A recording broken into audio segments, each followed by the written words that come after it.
And a good Thursday morning, Eagles fans. The countdown is on to the big matchup versus the Dallas Cowboys on Christmas Eve Saturday. So, yeah, a little different schedule that we're all working with. Scheduled to keep you company for the next hour are Mac and Mac. And it'll be Mac and Double B because Johnny Mac's running over to talk to the head coach of the Philadelphia Eagles. Yes, hey, John Mac, you got a chance to talk to the coordinators of the Philadelphia Eagles on a good Wednesday rather than a good Tuesday, everybody. Happy Wednesday. Oh, happy. Excuse me. My bad. Not a good happy. We got a happy Wednesday, by the way. All right. Instead of a happy Tuesday. Were you happy after the session? Did any of the coordinators actually drop a little knowledge for you? Yeah, I mean, Shane's good behind the cameras, not in front of the cameras, I always say. So you always get a lot from Shane Steichen. But again, most of it's off the record. JG, I mean, that was a good game. So not much from the defensive perspective. It was a good game. So just a little nitpicking from his perspective. But I mean, that it's a 13-1 team. So I think the bigger news yesterday, Jody, was the Pro Bowl team. And I say it from this. I mean, the Eagles makes sense. I mean, they're 13-1. They're the best team in the NFL. So they had a league high 8 guys going to the Pro Bowl. They had 9 alternates. So I'm saying, and by the way, that doesn't include Dallas Goedert and C.J. Gardner-Johnson because their injuries kind of pushed them aside.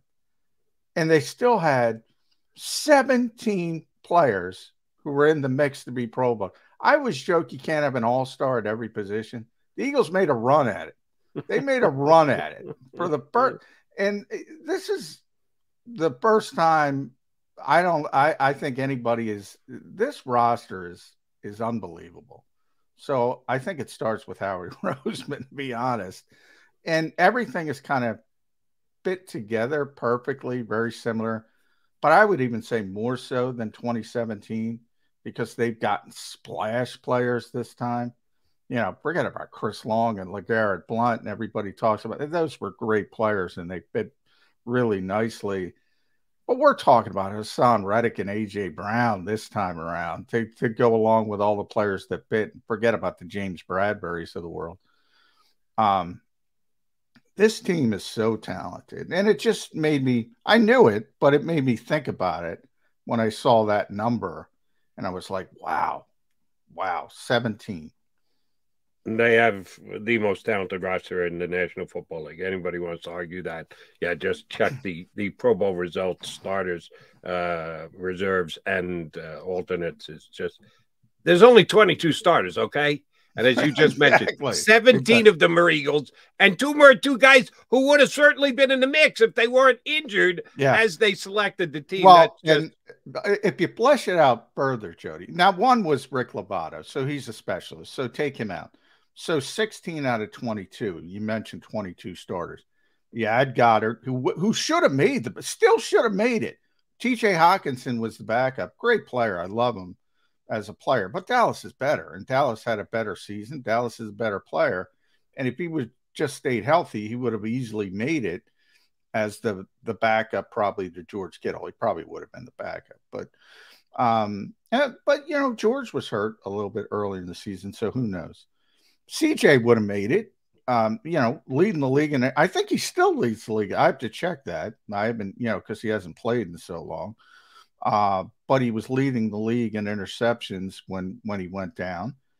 The biggest snub by far was TJ Edwards. That's a pedigree thing. He didn't even get named an alternate. So he doesn't even count in this mix. I mean, it's really 19 out of 22 from my perspective. If you take out the injuries and just people's insanity, it's amazing. They've gotten their rewards for the unbelievable season that they've had. The reason why I asked you first about the coaches yesterday is awards are nice. The game against Dallas to me on Sunday is more important than Pro Bowls or individual awards. And you said Shane Steichen didn't give you a lot on the record, a little more off the record, and JG didn't have a lot to say. All right, then I'll ask you. Dallas Cowboys, if you just look at what their defense has done, you would say, well, you want to try and throw the ball against the Cowboys because they've been very good against the run statistically. The other way around. They've been very good against the pass this year statistically. But last week, Trevor Lawrence just iced and sliced them and made Tay Jones look like a Pro Bowl level type player with 3 touchdown passes. They didn't play to the form of what the Cowboy defense has been about all year long.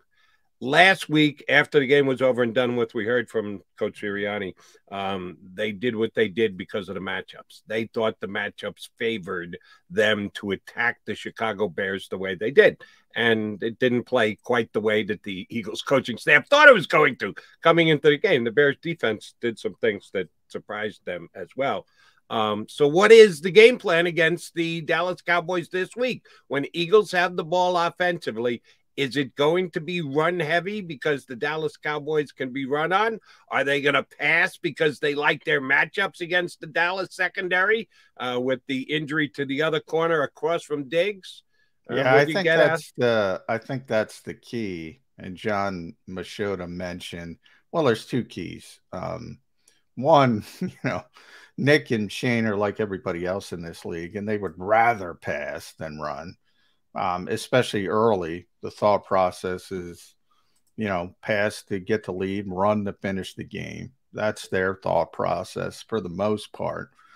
And Dallas, as John mentioned, it really struggled, is really struggling opposite Trayvon Diggs. So the Eagles noticed that as well.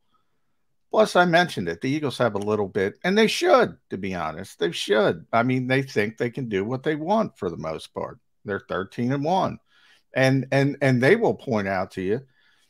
And I didn't love the game plan either. My issues were mainly weather related more than anything else. AJ had a career high in receiving yards. Devonta had well over 100. They did take advantage of the matchups. It took them a little while, but they did take advantage of the matchups. I think they'll see what, Dallas is it's funny how losing one player can make the wheels fall off. And that's kind of what's happened in that Dallas secondary. And I think they're going to try to take advantage of it. Now we're also going to even though the Eagles won't admit it, no Jalen Hurts again yesterday. We'll see how far they push this. If they try to put him out on the field and say it's going to be a game time decision or whatever. So, you're probably going to be dealing with Gardner Minshew. So, Gardner's a little bit different. You're going to have more intermediate stuff, as I would say it, more short stuff. I don't think you're going to be seeing those, what have become those trademark deep shots from Jalen Hurts, who's been so good at it and dropping the football in the bucket. That's not what Gardner does well. He's more, go back to the Jets game last year, he's more intermediate. And Devonta and AJ can do that as well. AJ can do that as good as anybody because of his big body and on the slants. And we know Dallas Goedert and him had a tremendous chemistry right off the bats. So I think he'll be a big part, that the fact that he'll be big. He'll be back in this game. And I bring up that Pro Bowl stuff for 2 reasons. One, because they named the Pro Bowl teams. But secondly, to point out that even if it's Gardner Minshew, he's got a great supporting cast. Great supporting cast. Best offensive line in football. Jeff Stoutland University, 100%. Either Pro Bowlers or alternates. 100%. I don't think I have ever remember that anywhere. Every single one of them. Goddard, I mentioned how good he is. The receivers, Miles Sanders, Pro Bowler for the first time in his career. He's got a hell of a supporting cast, even though he's a backup quarterback. Understood. Eagles with 8 Pro Bowlers, the most of any team in the National Football League, tied for second. Dallas Cowboys at 7. So this is a showdown that should say a lot, not only about the rivalry that is Eagles-Cowboys, the NFC East this year, where all 4 teams have a chance to make the playoffs, but just the NFL in general. 2 of the 3 teams with the most Pro Bowlers facing off. But it is a question as to who's going to be the quarterback of the Philadelphia Eagles. We all are certainly heavily leaning toward believing that it's going to be Gardner Minshew and not Jalen Hurts. Didn't practice again yesterday, despite the fact that Jalen told us the day before. They felt fine. He emphasized, he said it twice. He didn't get out there and practice yesterday, so it doesn't look like he's going to play. Or will he? Or will he at least dress? You and I both agree that Nick Sirianni lives to try and find a competitive advantage by keeping information in-house and not letting the opponent know what's actually going on within the Eagle walls. Is there any chance they dress Jalen Hurts and start Gardner Minshew? If he's dressing, he's playing. There is no way they're going to dress him as an emergency option for Gardner Minshew. I mean, this is, you know, this is now a deference player. This is, you know, he's probably not going to be the MVP, but he's at worst number 2. I argue he is the MVP. No, he's not. He's not. If he's dressing, he's playing. And ultimately, I think he'll want to play. He'll push to play. And the Eagles will say, look, you know, you're not ready. Very similar to what happened against the Jets last year. All that week, he said he was playing. And the Eagles had to take him aside and say, look, you're not healthy. You're not ready to go. And I think a similar thing will happen this time, but we'll see. But if he's dressing, he's playing. There's no way he's just sitting out there watching Gardner. Just checking to see how far the Eagles would take the competitive advantage peace of mind. I'm with you. I don't think they're going to, if you're right, if he dresses, he plays. If he doesn't, there's no inside information you can keep from the Dallas Cowboys. We both believe it's going to be Gardner Minshew. And all right, why don't we tick off the entire streaming audience today? I got bad news for you folks. 2 years in a row, NBA MVP. I said that Nikola Jokic deserved it in the NBA over Joel Embiid, who came in twice, 2 straight years second. By the way, you're right, Jody. You said same. You believe the same thing? Yeah. I mean, you got to play to be the MVP. And sorry to say, whether it's because the Eagles have everything clinched, they don't have everything clinched this year. So Jalen Hurts is going to be injured for this game, and that's the reason he's not going to play. They can say that he's – well, I'll ask you to make it a question again. If Jalen Hurts – if the Eagles beat the Cowboys this week behind Gardner Minshew, does Jalen Hurts dress next week? No. Okay, then guess what? That doesn't count for me as an Eagles decided Jalen Hurts doesn't play. That's a Jalen Hurts didn't play because he was injured. And if he misses the last 3 games of the season and Patrick Mahomes continues to do Patrick Mahomes things, he's going to win the MVP, and he should win the MVP. Yeah, I agree with you. I just talked about it with Dallas. I get why Dallas and CJ didn't make the Pro Bowl team, but they're Pro Bowl level players. But they don't deserve to be on the Pro Bowl team because they got hurt, and that's, you know, playing is part of it. And yeah, I'm with you. He's not going to win the MVP if they sit him. And as I said, if the Eagles, you know, the context will get lost. I do believe if the Eagles needed this game, if this game was do or die for the NFC's title, I do believe Jalen would play. I think they're going to be cautious.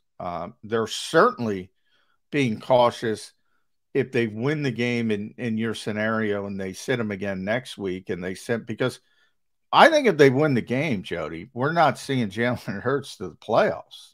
I mean, I certainly don't think he's playing in week 18. So they're going to, but that's caution. It's part of it, though. I mean, when you talk about individual awards, it's part of it. And unfortunately, if you're big into individual awards, the Eagles have bigger goals, and they're not concerned about individual awards. I would love to give credit to the person who came up with the quote. I should know it. Shame on me for not knowing it. But someone said, the most important ability is your availability. And it's true, specifically when you're talking about individual awards. If you're not playing, you're not compiling numbers, you're hurting yourself for individual awards. And if Jalen Hurts is out the last 3 games, and locally, no matter what, it doesn't matter the reason for it. It's probably going to cost him the MVP. Yeah, locally, that's Chip Kelly. Everybody get, but 1,075 people said that before Chip Kelly. That's been around forever. But you're right. That's a cliche. The best ability is availability. Yeah, I mean, for individual awards, that's a big part of it. A big part of it. And for weeks, I said Jalen should have been the MVP, certainly before the betting markets put him atop the pile and ahead of Patrick Mahomes. But he's probably going to come up now because of the injury. Can I just throw this out there? Because there are going to be people that say TJ Watt made the Pro Bowl. Yes, he did. And he didn't deserve to make the Pro Bowl team. But there's also other aspects of it, and reputation is one of them. And obviously, TJ has a tremendous TJ Watt. I'm talking about, not TJ Edwards. It's the exact opposite. TJ Watt has the big reputation, deservedly so, former defensive player of the year. And that's part of it as well. But when you have something like you're talking about that's relatively even from a talent perspective or a season perspective, whatever you want to describe it as, yeah, best ability is better. You got to be out there. You got to be out there. He's John McMullen. I'm Jody McDonald. We are your Mac and Mac guys. We need to add a third Mac to the mix. Joining us next, the voice of the Eagles pregame show. You're here on weekends on WIP with Mike Sealski and that McDonald guy. Glenn Mack now going to join us next here on Birds 365. Stick around for Mac, and Mac.